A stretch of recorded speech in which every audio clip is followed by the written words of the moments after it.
It's no secret that I love Resident Evil. Or maybe it is to you guys. Resident Evil 2, 4, and Code Veronica are some of my favorite games of all time. And while the series is having a bit of an identity crisis at the moment, I'm still in love with the latest installment. Obviously though, things weren't always a shooting gallery like they are now. They were harsh, ammo was scarce, and for some reason the camera angle was seriously screwed.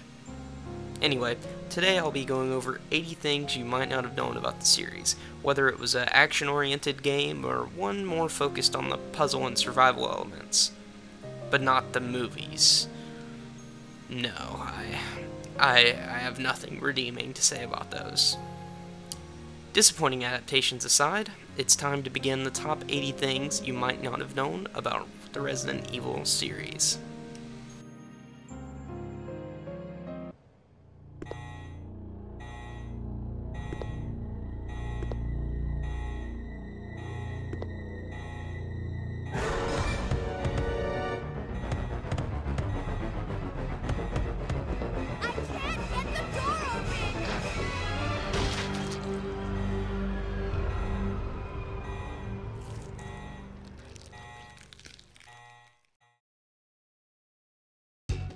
Redfield,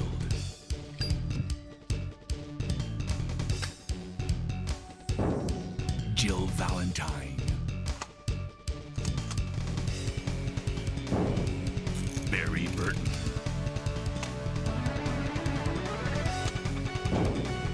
Rebecca Chambers,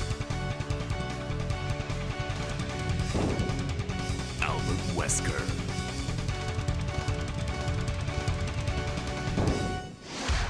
Resident Evil. Capcom made a good bit of progress on a Game Boy Color port for the original Resident Evil. It was pulled due to quality concerns, but the unreleased project is out there, just like Star Fox 2. None of the game's endings suggest a sequel. Capcom did this on purpose to make sure the game could stand on its own. The first remaster for this game, the one for the GameCube, is considered one of the best of all time, improving in graphics twofold, adding bosses, and adding a brand new, much more preferred, voiceover. The Japanese version of the original release has the most cutscenes and the biggest variety of death scenes. The same version also had a colored, full-length introduction, while the American version was black and white and lightly censored as well. The game's famous name change from Biohazard to Resident Evil was not due to a loss in translation, or even Western demand, but simply because a US band named Biohazard had copyrighted it. The pilot who drops you off and picks you up, Dewey, was supposed to have a larger role. He was supposed to be African American and tall, as well as the comic relief of the game. The idea for the character was later used in Resident Evil Outbreak, for the character Jim.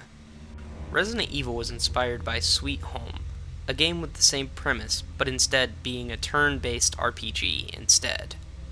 This was the only Resident Evil to have actual live actors in the game, a decision that they regretted, as just about every game afterward had computer-generated characters, and FMV in games was a short fad.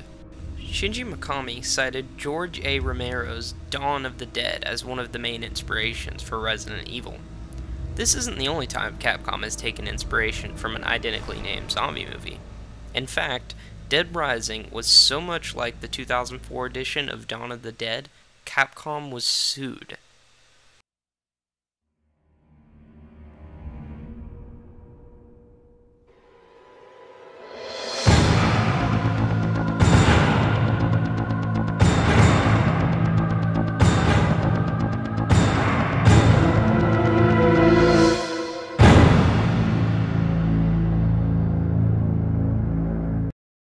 Leon and Claire's voice actors are voiced by Paul Haddad and Allison Court.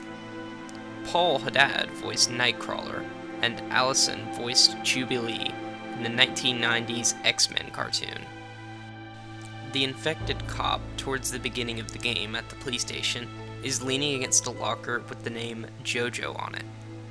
This is a reference to the game JoJo's Bizarre Adventure, a game that Capcom had finished developing around that time. Going back even further at the beginning of the game, as Claire drives into town, the Raccoon City sign is written in GameFan font, GameFan being a defunct gaming magazine.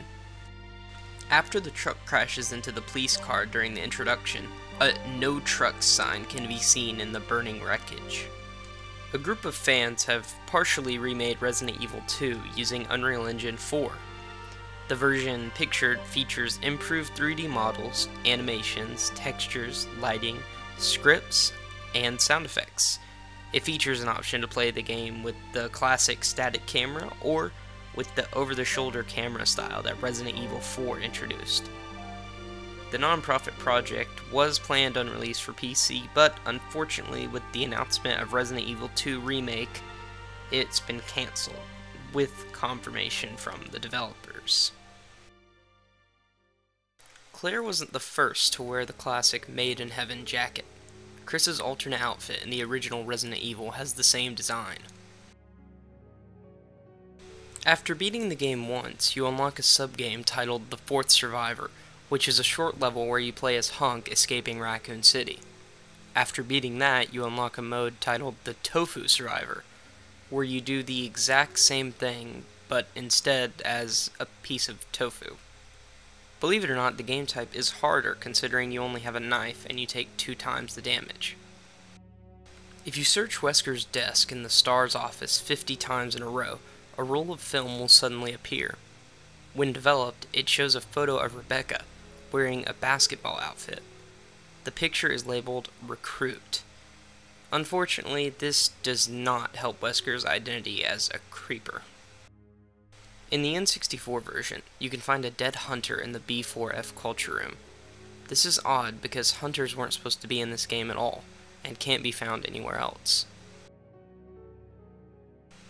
If you get to the Raccoon City Police Department without picking up any items, a zombie wearing a yellow vest and camouflage pants will spawn in the back alley. The zombie is supposedly Brad Vickers, the helicopter pilot from the first game. Why he was there, or even how he became a zombie, went unknown until the third game released.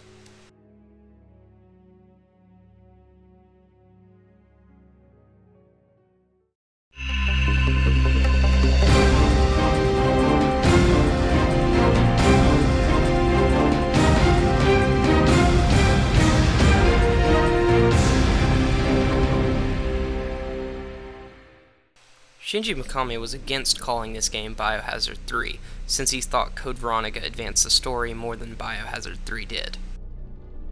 You can find a hidden file titled Jill's Diary by finding all 30 files in a specific order.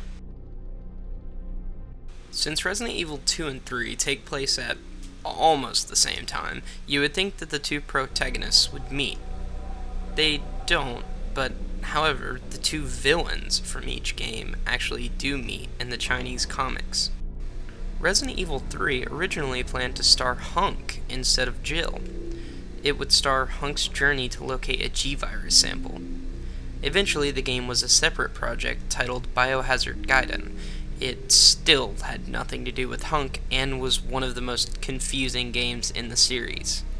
This, in turn, however, inspired the location for Resident Evil Revelations. One of Jill's alternate costumes is based on Regina from Dino Crisis, one of Capcom's earlier games. Resident Evil Survivor. It's hinted at several times that the main character, Ark Thompson, is friends with Leon Kennedy. This game was a first for many things in the Resident Evil series, such as having first person, being a rail shooter, and taking place on an island. There was a little known port of the game, created with a brand new engine and mouse aiming support for the PC. The port was only released in China, and most likely due to this version being riddled with bugs and glitches, all plans to release it elsewhere were cancelled.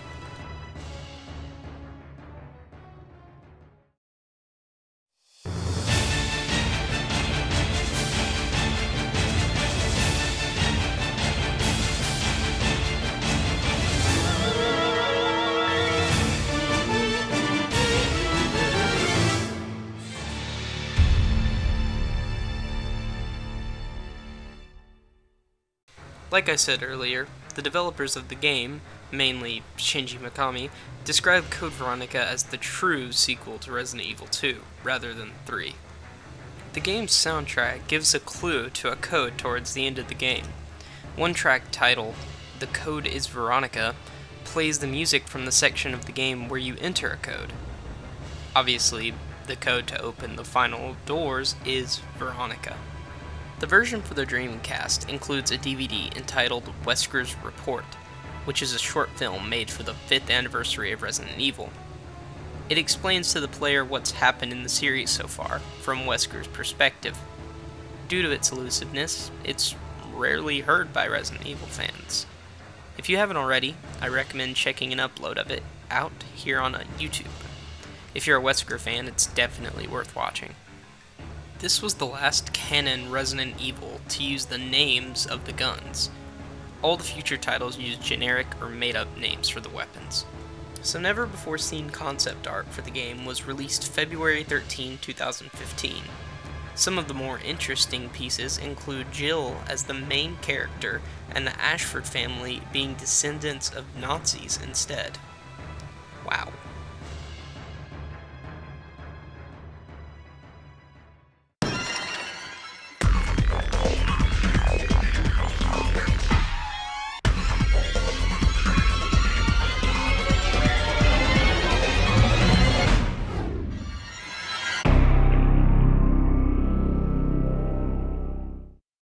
Resident Evil 0 was going to be released in the fall of 2000 for the N64, but production shifted to the Nintendo GameCube sometime in early 2001, making Resident Evil 2 the only game on the N64.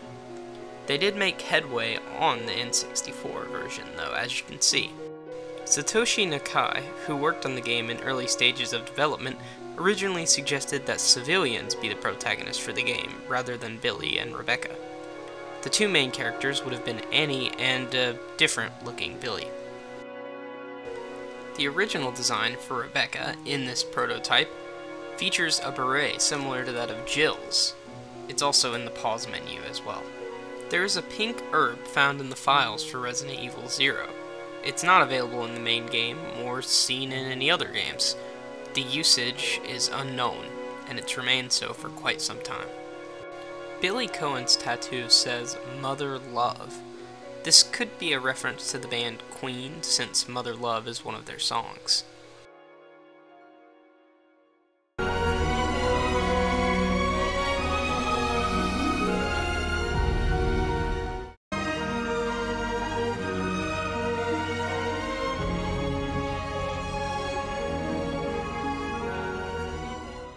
In Japan, the game required a monthly fee for online gameplay, while North America's version didn't.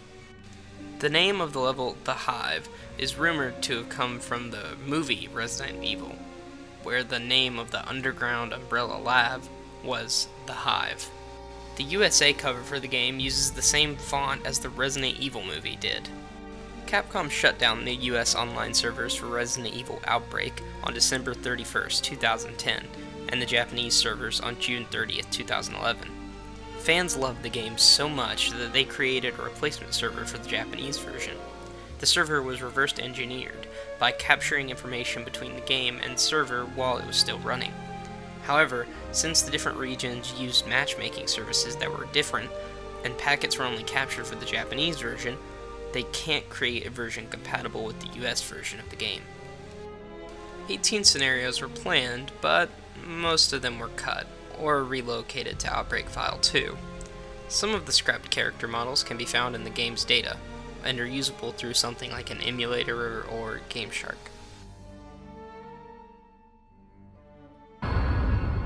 Resident Evil 4.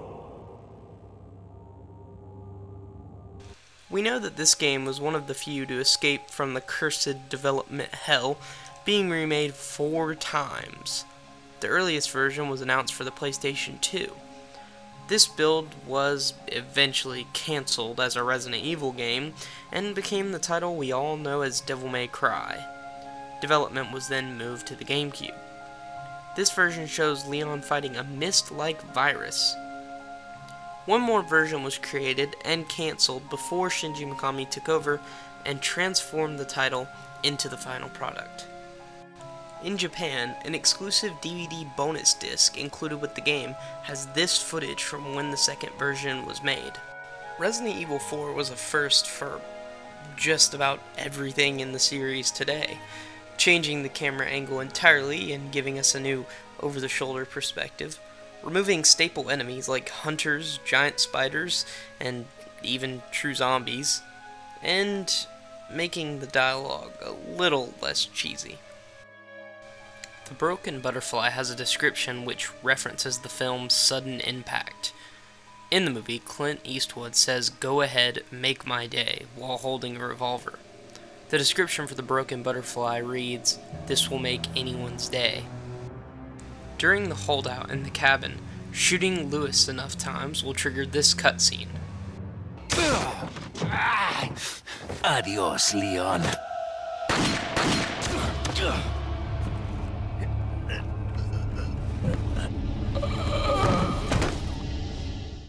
Trying to reload the Chicago Typewriter while wearing the Leon mobster outfit, only on the Wii version, will trigger an animation where he fixes his hat. Doing it 4 times in a row will play an animation where Leon tosses it into the air and catches it. According to the Biohazard 4 Incubate DVD, there are no children in the game because they were killed by the Plaga virus, which only resides in adults and kills children. The Matilda is actually the customized H&K VP-70 that Leon used in Resident Evil 2. Leon was originally supposed to be rescuing Sherry in Resident Evil 4, and the story was supposed to tie in with what Wesker said in Wesker's report. He's quoted as saying, "Sherry is safe in our hands." Sherry isn't mentioned at all in the game past that.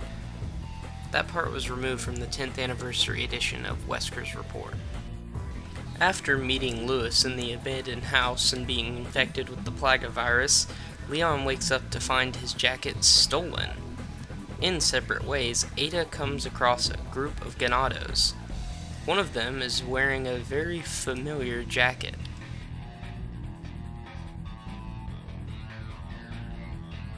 While playing as Ashley in the GameCube version, it's possible to stun an enemy by opening a door and perform Leon's suplex move.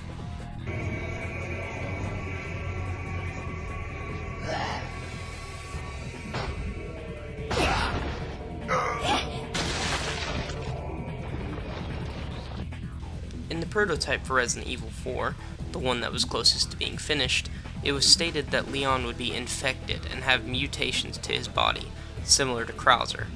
And also, after completing his mission, he would succumb to the infection and die.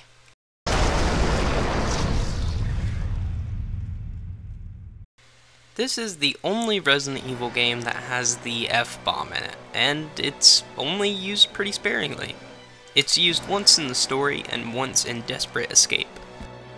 In Lost in Nightmares, if you inspect the entrance door 3 times, the camera will change to the classic fixed camera that the first 3 games and Code Veronica all had.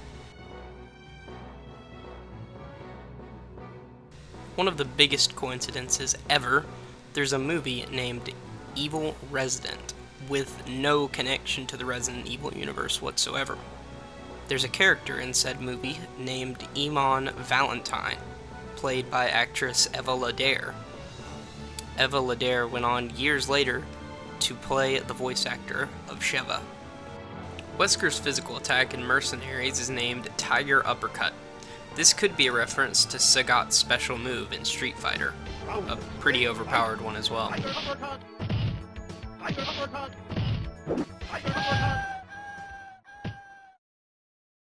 You lose.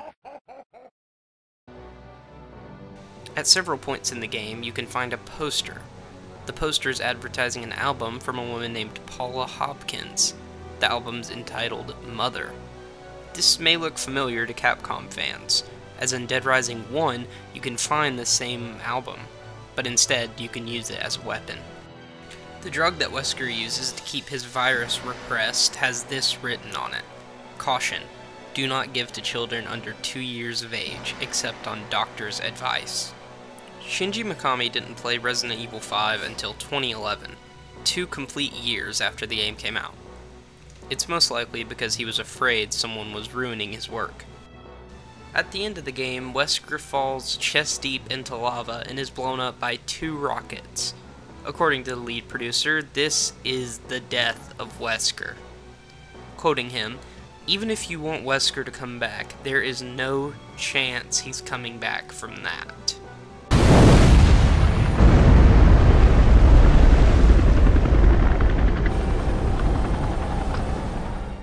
According to concept art, Excella was to be killed by a tyrant, similar to what happened to Wesker in the first game. It probably would have been Wesker who ordered it to do so, considering that he kills her with Ouroboros anyway. Proven through trailers and beta footage, the game was originally not supposed to be a co-op experience. Chris would still go to Africa with the partner, but it was going to be Barry instead, and it would not be co-op. Speaking of betas, parts of Resident Evil 5's betas were used in Resident Evil 6. Some of these levels included underground ruins, giants assaulting a town, and a boss battle fought on a train.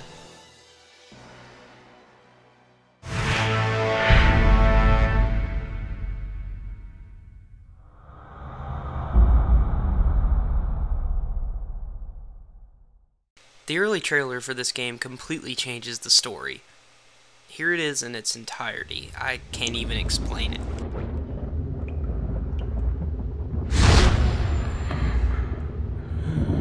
Somehow, I always manage to come through. Not this time.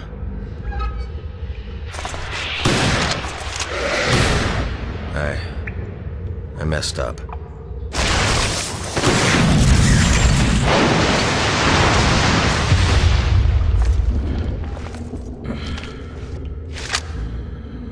You think you'll get away with this? I already have, Jill. Do you have it? Maybe. You'll have to kill me to find out.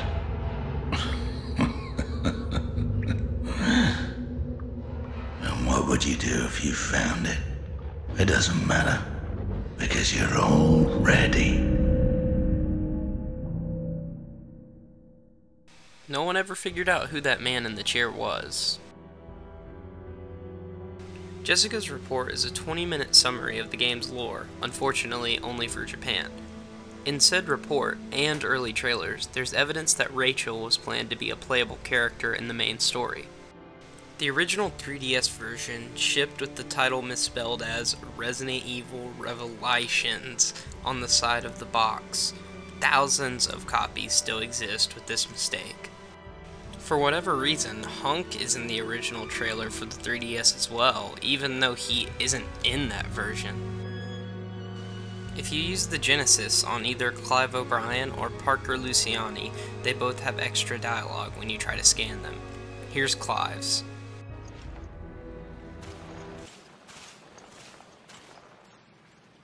What's the reading say? That I'm one sexy mofo, right? Resident Evil.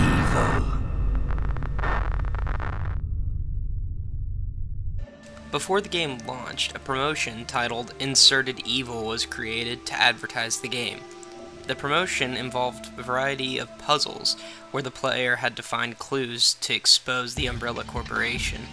In the PC version of the game, there are unfinished textures and loading screens from Star Wars Battlefront 3. It was rumored the developer Slant 6 was developing Battlefront 3 at the time, but we know that's not how it ended up. This is one of the more controversial Resident Evil games. A big part of the controversy was birthed when it was announced that Slant 6, the developers of SOCOM, were going to develop the game. After its release, it was met with mixed reviews from the fans and the critics as well. According to Operation Raccoon City's writer, the Spec Op team's leader is gay. His nickname, DA, is actually short for Don't Ask, referring to Don't Ask, Don't Tell.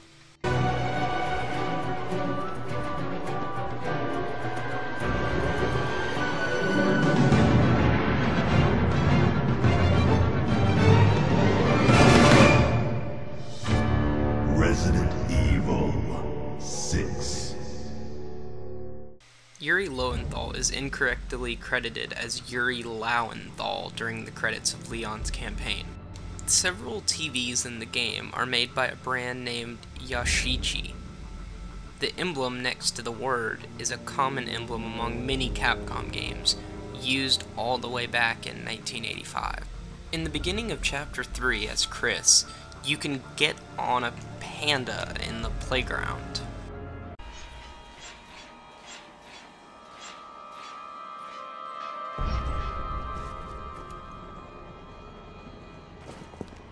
Leon's campaign in Resident Evil 6 begins at Ivy University. A university by the same name is also featured in Phoenix Wright, Ace Attorney, Trials and Tribulations. Piers was first seen in a manga called Biohazard Marhawa Desire. Piers is the first ever character to debut in some other form of media, and then make their way into the game. Regardless of how you might feel about each game, the series has definitely had its highs and lows. Even though the future of the franchise is unsure, Resident Evil continues to be one of the few remaining survival horror series around. Revelations 2 is another step in the right direction, and with Resident Evil 0 HD around the corner, things are all but boring at the moment. These facts were gathered through VGFacts.com, TV Tropes, and various Resident Evil forums. If you couldn't tell, this was also my first project with Sony Vegas. Anyway, as always, I hope everyone enjoyed. If you have any questions or comments, leave a comment, and have a great Halloween.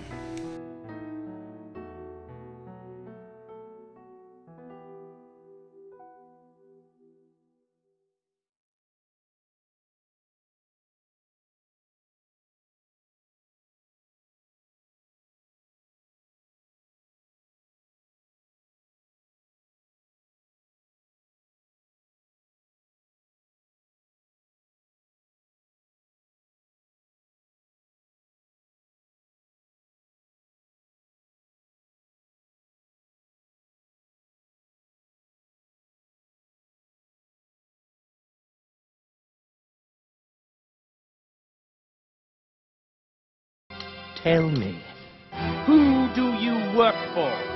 Who sent you? Have it your way, then. You're just a rat in a cage anyway.